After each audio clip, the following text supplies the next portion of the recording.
previews for dry run. We got to do this again. Holy next year. Yes, so this is every spring a parade down Bay Street, a teleplay that is based on an attempt at a book that I made a few years ago, making light of the Leafs. Swing and a miss, as Jerry Howard said. Yeah, and in lieu of programs, I'll introduce the press row players. Jeff Samet from Sirius Radio. Dave Schultz, Globe Mail.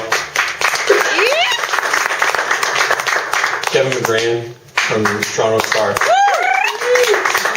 And my two sisters, Erica Diamond and Megan Fallenbach. Not Gare Joyce. So this is strictly theater of the mind. All right. If you want to close your eyes, probably a good idea. You should have told me that before I got my costume. That's what your wife said, but that's back in the closet. So I'll just start from the top, but I want you to imagine black and white TV studio, dark background, spotlight on the principals. Okay. From our state-of-the-art studio in Agincourt, on the far outskirts of Toronto, it's a special edition of Sports Hot Seat. Red York of the Toronto Telegram takes center stage for questions surrounding the controversy surrounding his memoir. Every spring, a parade down Bay Street, an eyewitness account of the Toronto Maple Leafs' 51 straight Stanley Cups. Your host is Canadian Sports Hall of Famer, CFTO Sports Director, Johnny Esau. Greetings to one and all tuning into, once again, a glorious black and white. My guest is an old friend, a fixture on press row at Maple Leaf Gardens, Red York. Red, you've been a columnist. Lead columnist, John. Lead columnist. Upper right-hand corner. Primo real estate. Front of the section, John. Okay, Red, okay. Have it your way. You've been the lead columnist at the Toronto Telegram since 1967. And yes, upper right-hand corner. These days, I believe, the upper right-hand corner of page 7 of the sports section. This is the first time we've invited you on the Sports Hot Seat itself in its 54th season on the air. Well, I can understand your desperate push for ratings. Why not start at the top? Budget restraints, Red. So we had to settle for you, Red. You joined the Telegram back in February 1967. Recruited, Johnny. I was recruited. It was a talent search that really ranged countrywide. So you gave notice at the Manitoulin Expositor and joined the Telegram. I was truly honored to work at Canada's greatest newspaper. As a copy boy, and a month later, you're a columnist covering a team on a run to the Stanley Cup. There's no keeping a good man down. Not when a fire in the newsroom tragically claims the lives of 7 award-winning sports writers, virtually the entire staff of the Telegram's sports section. Yes, my first column was filed in the wake of the tragedy, and it was stained with my tears. Likewise, the first paycheck with your bump in pay, I'm sure. But I digress for what I'm sure will be the first of many times. I've read most of every spring a parade down Bay Street, and I came away a bit early, I'll admit, with one question. What on earth possessed you to write this book? Well, Johnny, that's high praise indeed. And I thank you in the spirit in which it was given. Johnny, I feel blessed to have the good fortune smile on me on a couple of counts. One, a chance to work well into 5 decades with the finest newspaper in all of Christendom, the Toronto Telegram, which is, if this is possible, even more vibrant today in the year 2017. 2018, Red, it's 2018. Well, more vibrant now than it was back in 1967 when I landed the most prestigious job in our trade, lead sports columnist at the Toronto Telegram. And two, I just happened to come along on the occasion of the emergence of the greatest dynasty in sport, the Toronto Maple Leafs, a team that has defined this greatest of cities. Red, you're probably aware that some people have called into question the accuracy of some of the facts in your memoir. Well, Johnny, yes. I can guarantee there are numerous revelations brought to light in every spring a parade down Bay Street. An eyewitness account of the Toronto Maple Leafs' 51 straight Stanley Cups.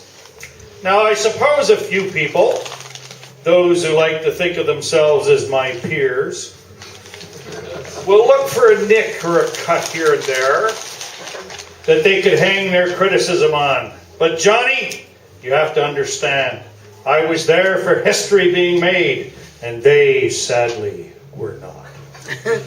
Red, is it true that several publishers took a pass on your memoir, such that is? Well, obviously by reason of demand and their ability to print enough copies, some publishers voluntarily removed themselves by consideration. For that, I thank them. Well, a number of aggrieved parties think you're taking the opportunity to settle old scores. Notably, the family of the late Ted Reeve has been vocal in your taking down of the old moaner.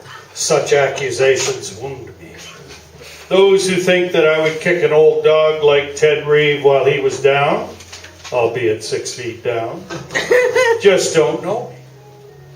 I even mentioned him at least once at the opening of the Red York Arena at Main and Gerrard. Yes, perhaps, but it seems you mentioned him several times when you called the police with a tip about Reeve's former basement boarder, a member of the infamous bank-robbing Boyd gang. And according to police authorities, your inside information implicated Reeve, and he wound up nearly convicted as an accessory in the flight of a criminal. Oh, I'm too modest to accept too much praise for an act of selfless civil-mindedness. His legal fees bankrupted him, and then you inherited Reeve's column.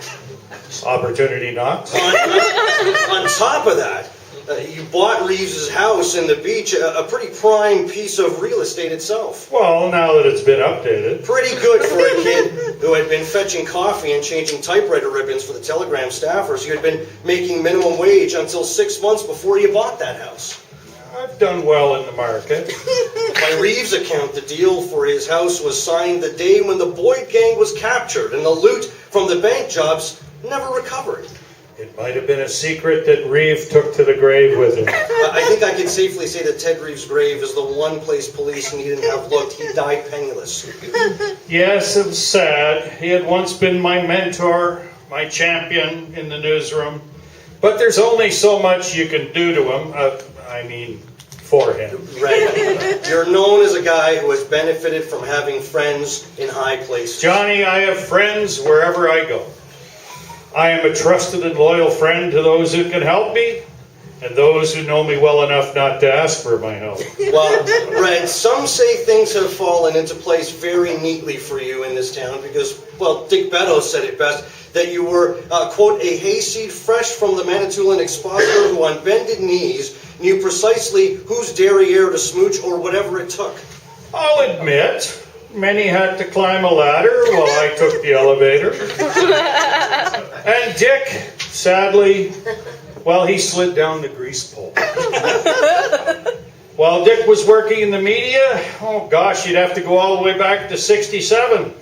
Back when the Globe and Mail shuttered their doors. I mean, Dick had a fine sense of irony that occasionally betrayed an envy of talent. In this case, the wine became vinegar. He should be thankful. When he came to me in his hard times, I got him that job at the Carlton Street newsstand.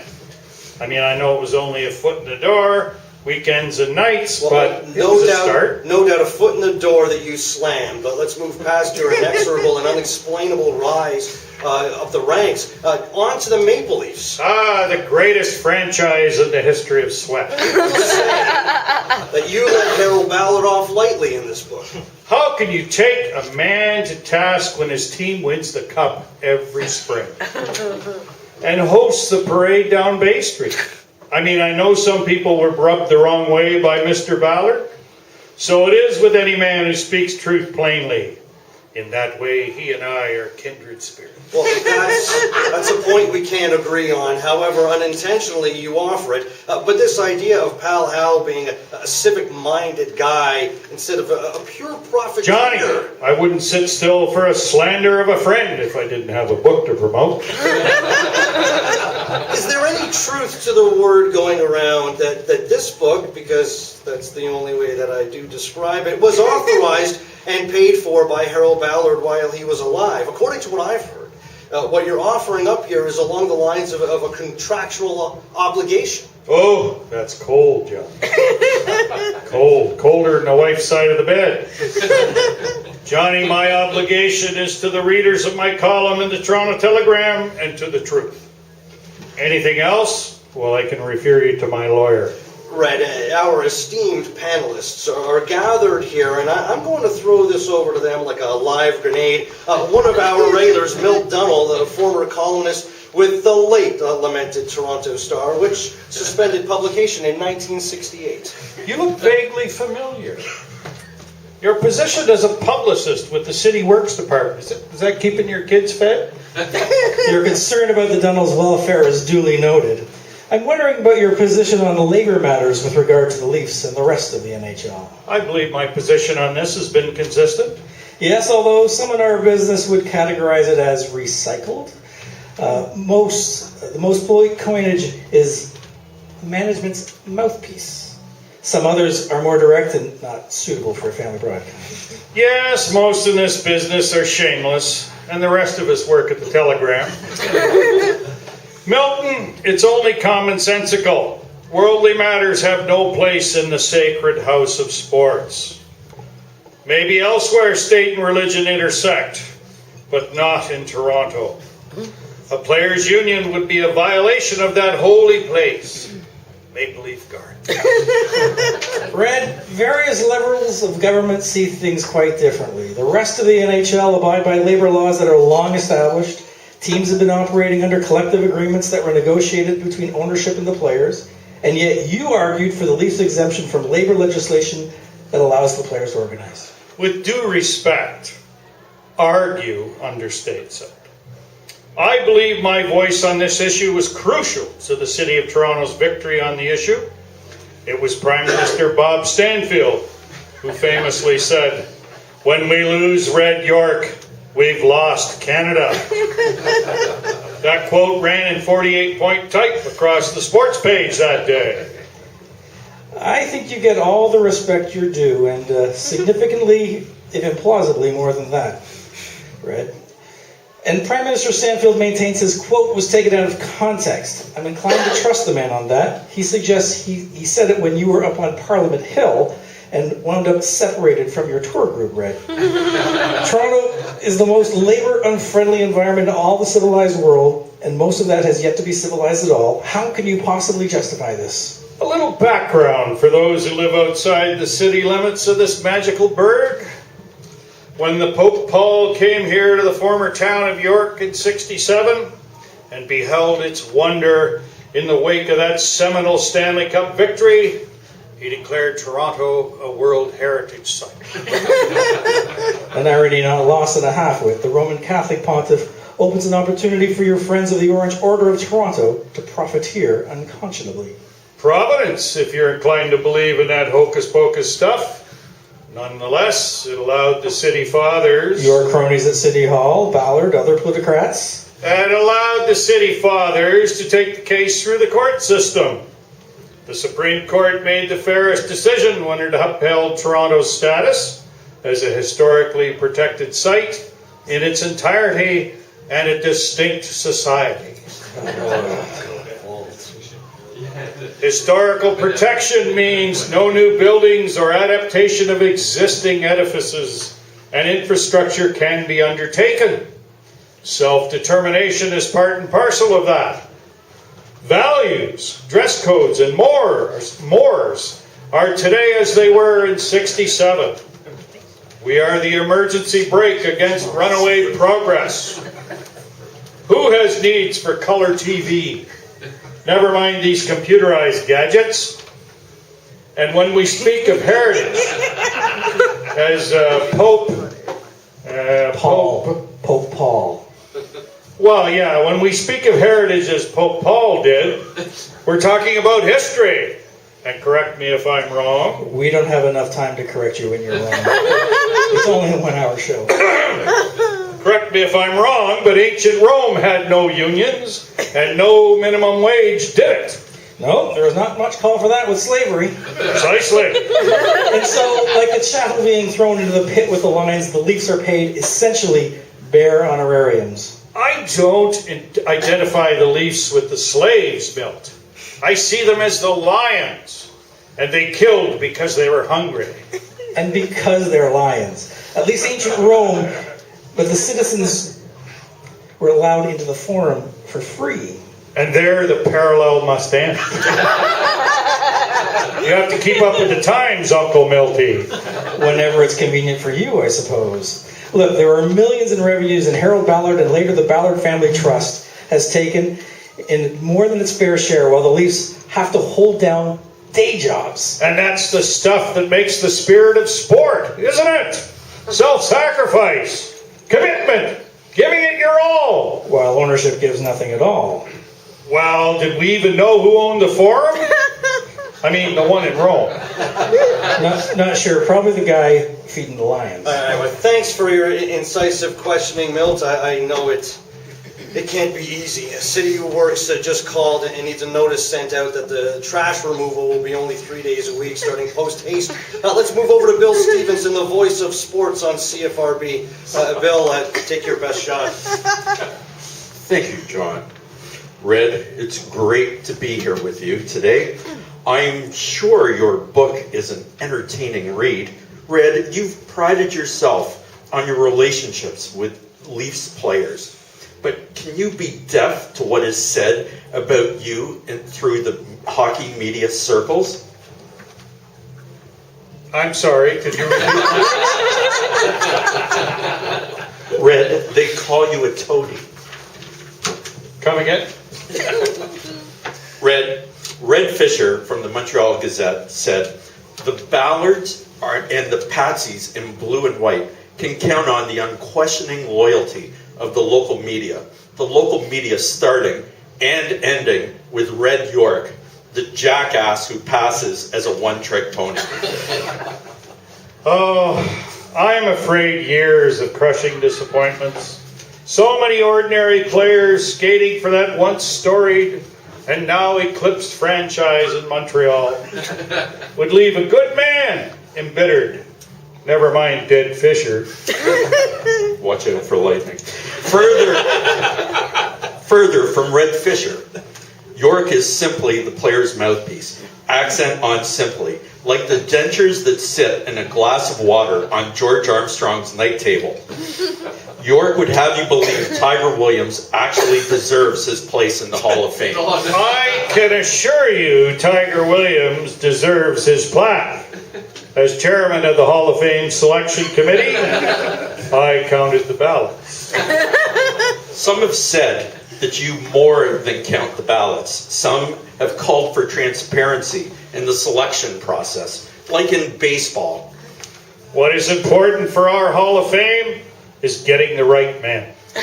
Without any outside scrutiny, we're at liberty to vote with our conscience and without undue influence. Red, you actually select all the hockey men who sit on the committee, and they are entirely Leaf alumni.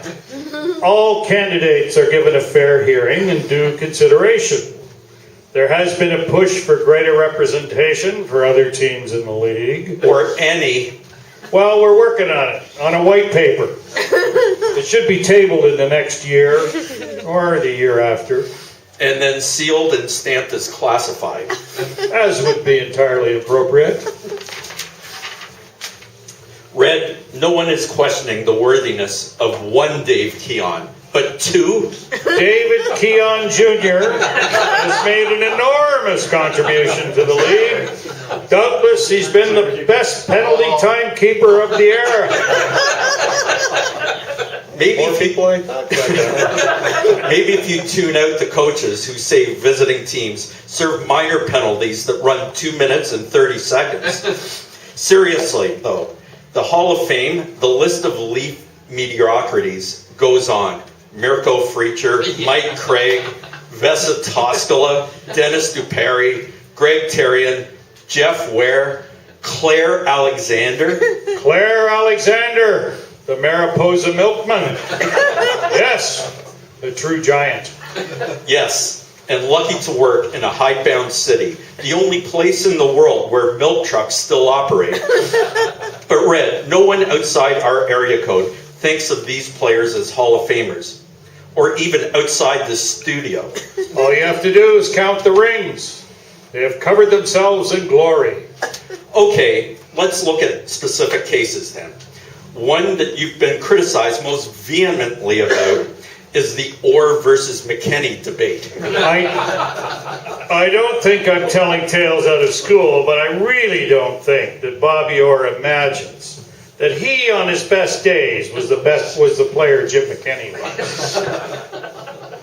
How he was the absolute crossover star. Yes, various Leafs over the years have been named Canada's Athlete of the Year and Sports Illustrated Sportsman of the Year, but McKenney, he took the Oscar for Face Off.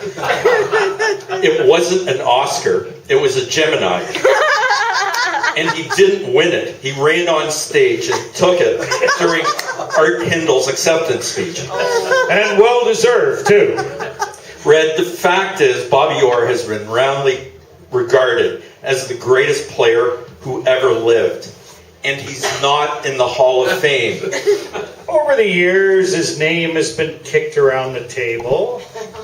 But in the end, it's the Hall of Fame, not the Hall of the Pretty Good. I mean, the McKenney versus Orr debate, well, the former is the original, and the latter in Boston is a very pale imitation. Now, Orr, while occasionally flashing some talent, he never won the big one. But Red, by that criteria, no one who has played for another team in the league since 1967 can ever hope to be recognized. Sports is a cruel mistress, I suppose. In the case of the Leafs in the Hall of Fame, more like an abusive husband. I suspect that Wayne Gretzky wouldn't have made it there. Based on his exploits with Edmonton LA, I'd have to say a borderline case. I mean, what are a couple hundred points when you're life and death to make the playoffs? But he cemented his case for the Hall and secured my vote. Like anyone else's vote mattered. Hey, the great one secured his spot in the Hall when he joined the truly great ones, the Leafs. Signed by Hall of Fame GM Cliff Fletcher. A sweetheart deal. It was pure exploitation and larceny. It paid him over the minimum. Red, it paid him a couple of dollars over the minimum wage. He did $1 an hour better than the ushers. Well, then the added value. The Honus Wagner cards he was handed upon signing. A baker's dozen of them, still in their wrappers, and authenticated. By Bruce McNall. The world's greatest card authority has testified in sworn court affidavits. In the authentication process, Mr. McNall used the latest in X-ray technology. Seems hardly necessary. Any fool could see through this. Or the great fire that swept through the offices of the Garden and claimed the lives of a security guard and the Honus Wagners. all handled by the insurance investigators. A popcorn machine was accidentally left on and shorted out. Yes, and all season the Leafs reeked of coconut oil. Gretzky's arrival made up for any material loss and the cost of the fumigation. Well, truth be told, I thought he was pretty ordinary, except for a few moments in his 92-goal season. I mean, I've never been a slave to numbers. I leave that to the accountants. And the insurance adjusters. As I was saying, Gretzky managed to raise his game from high-scoring journeyman to an all-star in his 30s. An age when most fade from the scene and played what I and other hockey insiders consider his greatest game against his old team, the Los Angeles Kings. Who can forget that great clinching Game 6 at the Gardens? It was Game 7. Well, only necessary because Bruce Hood called Wendell for a high stick that left Dave Taylor with a 12-stitch cut. It was Kerry Fraser. It was Luke Robitaille who high-sticked Doug Gilmour, and there was no penalty called. The Kings owner, Jack Kent Cooke, a close friend, owner of the Maple Leafs AAA baseball team, was crying in his beer behind the Kings bench as time wound down in that deciding game. Beer and liquor are not sold at the Gardens, and Jack Kent Cooke had died years before. It's burned in my memory like it was yesterday. You seen my car keys around? I know I'd put them down somewhere. Milt Dunn, see if you can crack him. Take another shot here, Milt. Red, you've been called an enemy of progress. Flattery will get you everywhere, Milton. Critics say that you were not an impartial, disinterested voice in this matter. Well, when you wield the clout that I do, you grow used to such groundless ad hominem attacks. A bunch of out-of-work hacks. Nothing personal, Milton. Red, the Labatt's people behind the bid to bring Major League Baseball to Toronto rightfully pointed out that you sit on the board of the AAA team. A legacy position, patron of the perspiring arts, that sort of thing. As duly noted, my friendship with Mr. Cook dates back to '67, when I arrived in this fair city. A legacy position paying you a substantial dividend yearly. For my participation in meetings and executive decisions for this public treasure, the team has generously covered my expenses. For your cheerleading in the Telegram and marshalling political opposition to Major League Baseball, the AAA franchise has generously covered the expenses of your chateau on Lake Rosso and the private school educations of your children and their children. Well, it's true the York Kinder and innumerable charities have benefited from my wise financial investment. We'll see what happens with the ongoing investigation by the Ontario Securities Commission. I hear they have color television at Millhaven, although I'm sure you can adjust the picture back to black and white. I would love to comment, but on the advice of my lawyers... Yes, they put me on notice. All of us and our camera crew. Sirs, I am the Honourable Veronica Cheatham, counsel representing Mr. York. Because of matters before the Ontario Security Council and further conversations with the Crown in these matters and others, Mr. York shall refrain from all comments about his finances. What'd she say? I'm making a deal. Mr. York, sir, not another word, please. When the courts open tomorrow, we will file for a quia timid injunction to block broadcast of this show, as it will do irreparable harm to his ability to present a defense before an uncontaminated jury. Miss Cheatham, the harm has seemingly been done. We're live, we're on the air. Oh, I had no idea, as you were. Not to worry, Red, even before this demonstration, all of us are sufficiently intimidated by your successful libel action against Dick Beddoes. Red, if I can switch away from the subject of your finances... By all means. By all means, a running theme of your finances, but I'll leave it at that, Red. The current Leafs administration. As ever, the elite, an envy of all in organized sport. Many were surprised by the hiring of Brendan Shanahan. I called it, as first reported in the Toronto Telegram. If you can call it, after it was already in the New York Times. I'm not familiar with it. Is that daily? To be perfectly honest... I'll settle for a little imperfect candor. Well, I was well ahead of the news. I just wasn't at liberty to divulge it.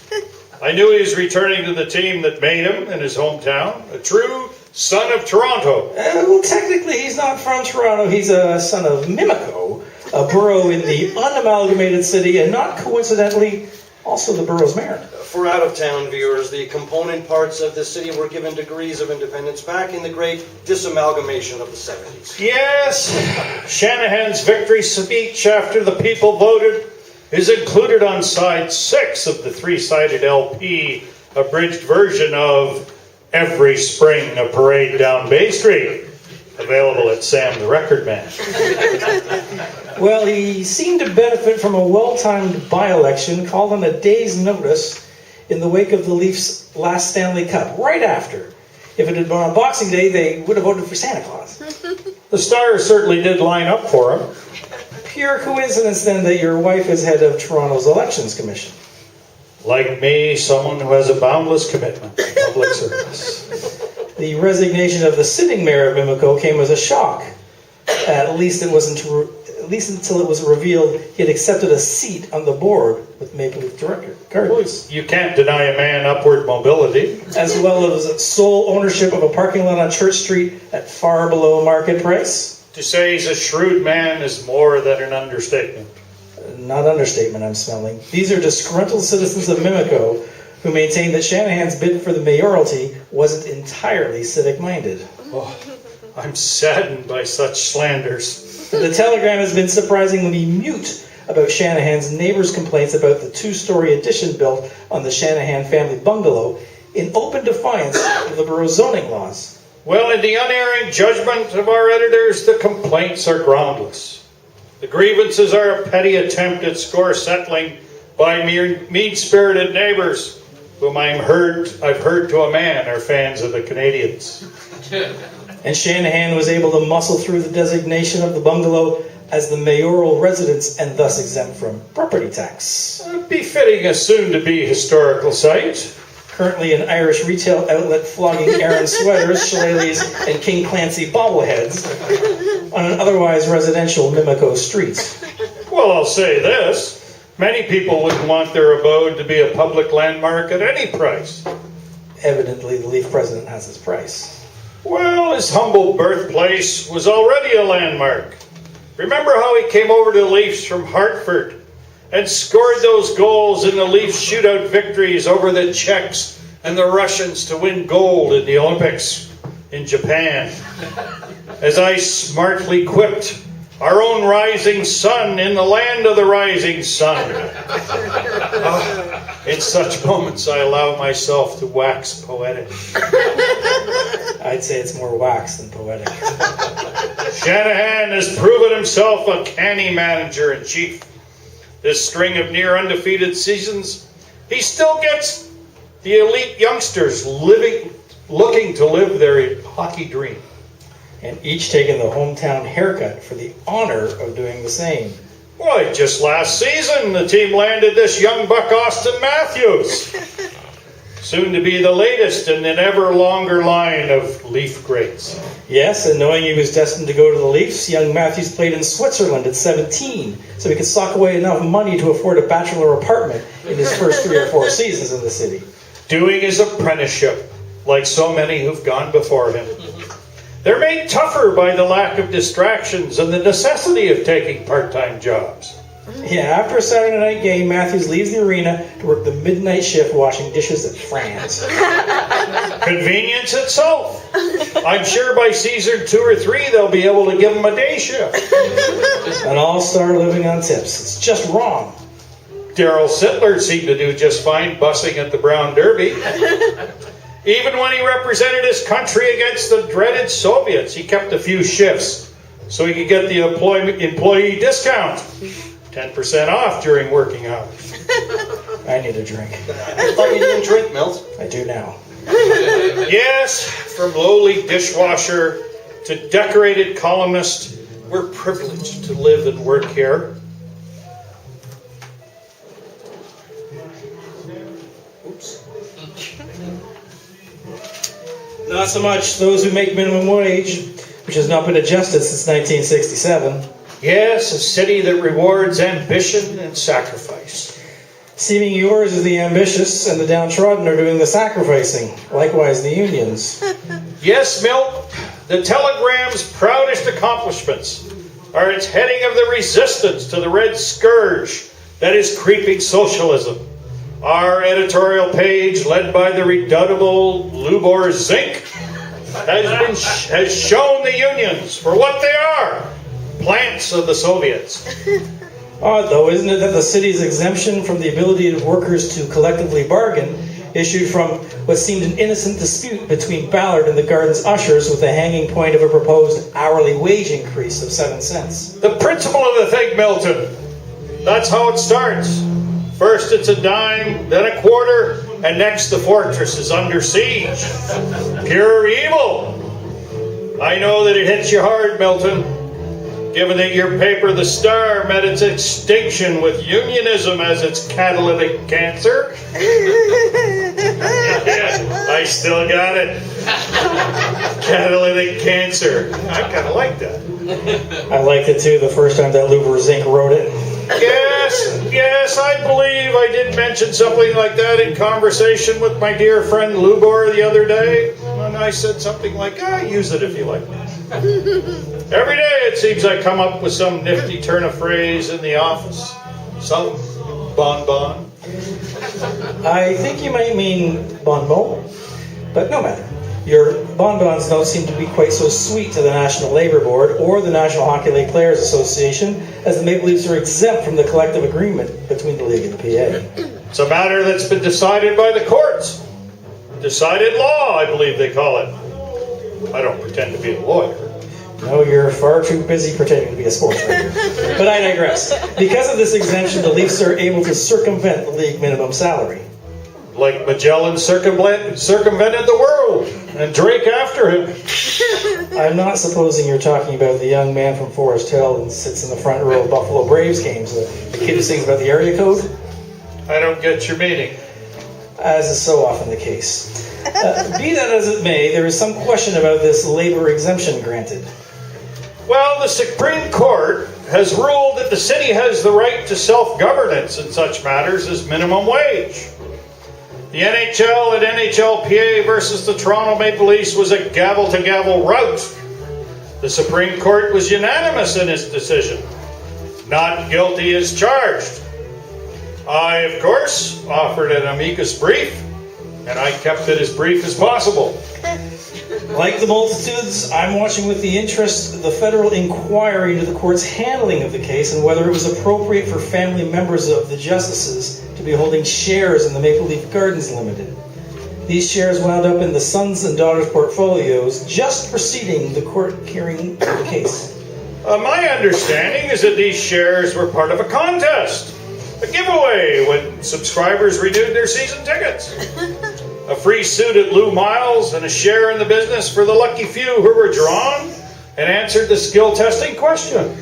I'm pretty sure the answer to the skill testing question was, we find for the defendant. No matter the ruling has meant that the Leafs have been able to sign young players for starvation wages. Hyperbola, Milton. I'm like the beloved Punch Imlach in my belief that players are like the best greyhounds, ready to run when you can see their ribs. I mean, look, money's here today, gone tomorrow. Glory endures. I feel like we're all enduring here, just sitting here. Suffice to say, the world of money, here today, gone tomorrow. Tomorrow is yet to come for the Ballard family. We're looking at better than half a century of squeezing every nickel of the Queen's eye until the Queen's eyes water, and with no relief to either the players or the fans who pay remorselessly escalating ticket prices. The first rule of economics, Milton. What the market will bear. I'm still puzzled as to how the market has managed to bear you this long. Suffice it to say, it has. And likewise, the fans ponying up hundreds of dollars for a seat in the greens or greys. Every seat sold in advance of the season, seasons down the line. 125,000 on the waiting list for season's tickets. Again, allowing the business to write off 100% of these jacked up ticket prices for the Leafs. And again, another matter that's been decided through the courts, Parliament, and with a nod to Toronto's distinct society status. To me, it seems like a massive money laundering operations for the benefit of the Ballard Family Trust and select members of their circle. Well, when someone is willing to be the custodian of a civic treasure, he shouldn't have to hit lint in his pockets. The Ballards are so flush they can't even get their hands into their overflowing pockets. A testament to the business acumen of Harold himself, the grand old man. He was facing serious jail time. Groundless charges are thrown out of court. And the judge presiding over the case, A highly respected jurist. who took an early retirement not long after his son became a 10% stakeholder in MLG. Toronto is nothing if not a small place. Everybody seems to know everybody else, I like to say. City of handshakes, I'd say.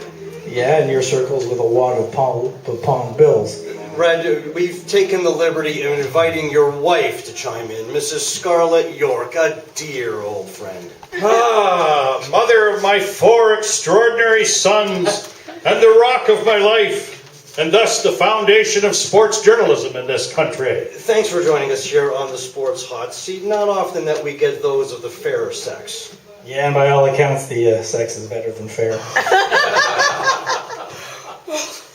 Well, Thank you. I guess it was a case of love breaking out in the newsroom, a real romance for you two. Catch a rising star, I always say. And when you can't, well, I can't beef. Is it true you met when you were working on the rewrite desk? Yes, that's how we met. We talked a lot, hours on end, every day, occasionally about something other than his columns. When did you get serious? I found out he had bought Ted Reeves' house at a city auction. All cash. Read by all scuttlebutt over the years, I'm supposing you can only be the telly's second most popular employee. Well, the demands of my work means I'm not around the newsroom much. Scarlett looks after the social commitments. She's the people person. She represents me at telegram functions.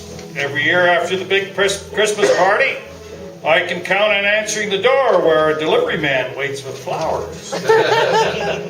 While Scarlett sleeps contentedly after a very late night. Now, Yeah. she does that for me. Yeah, you'll never know.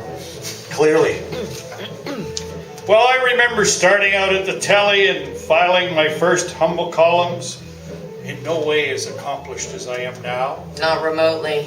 But I, of course, quickly adapted and elevated my skill set. And Scarlett was there to see it as it played out daily and nightly. And I thank Doug Bassett. A bit of a matchmaker was Mr. Bassett. It was he who instructed me to file directly to the rewrite desk. A match made in heaven. And out of necessity.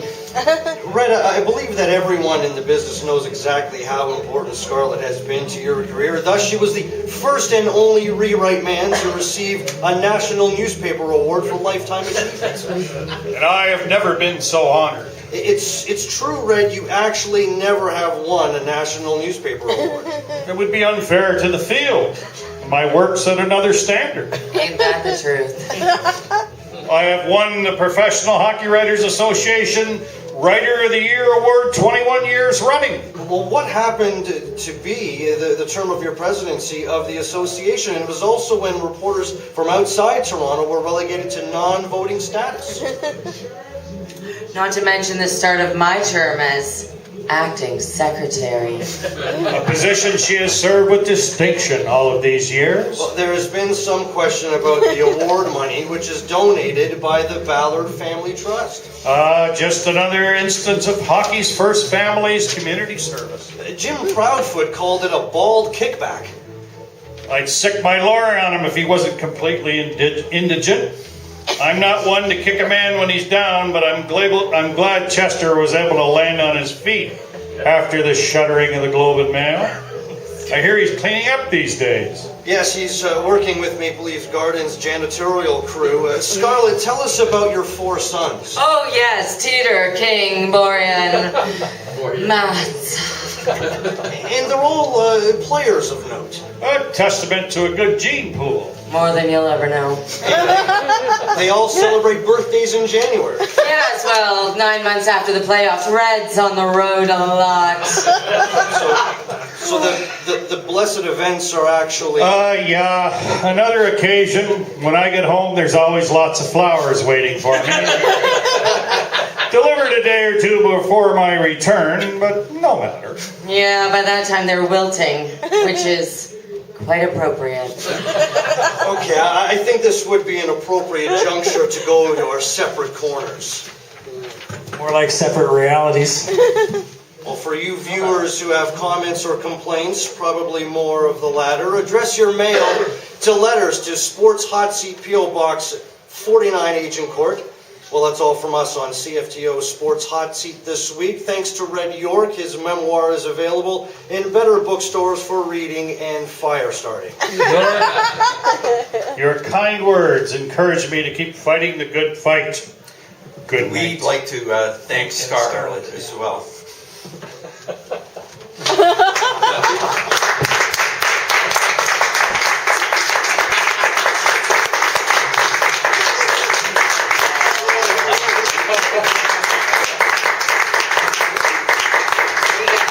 Thank you very much for sitting through this.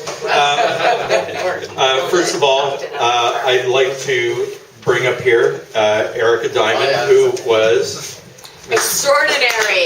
Oh my God, legal jargon. Yes. Don't even get me started. 3 words. Yeah, that's it. Those 3 items, I mean, so many. Seed stealer. I'd also like to thank Scarlett York, the one and only Megan Talabot. Eating the scenery.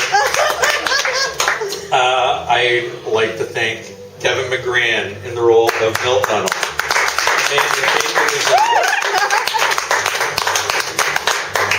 And Jeff Samet, the other professional on the stage. Johnny Esau. And Dave Schultz is right there.